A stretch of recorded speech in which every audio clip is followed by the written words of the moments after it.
اعوذ باللہ من الشیطان الرجیم، بسم اللہ الرحمن الرحیم۔ حضرت امیر المومنین علی ابن ابی طالب علیہ الصلوۃ والسلام کے فرامین کے سلسلے میں سے 192 نمبر فرمان آپ صاحبان کی خدمت میں ہدیہ ہے۔ وقال علیہ السلام، آپ علیہ السلام نے ارشاد فرمایا، یبن آدم ما کسبت فوق فوتک فانت فیہ خازن لغیرک۔ فرمایا کہ اے آدم کے فرزند، تو نے اپنی غذا سے جو زیادہ کمایا ہے اس میں تو دوسرے کا خزانچی ہے۔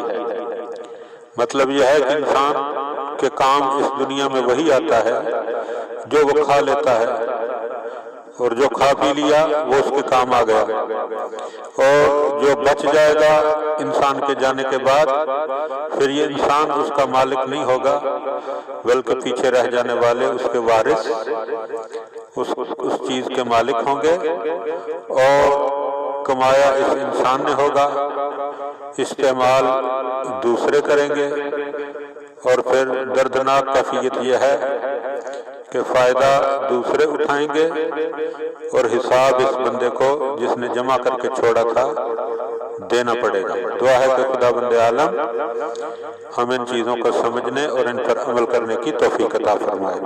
اللہم صلی علی محمد و آل محمد۔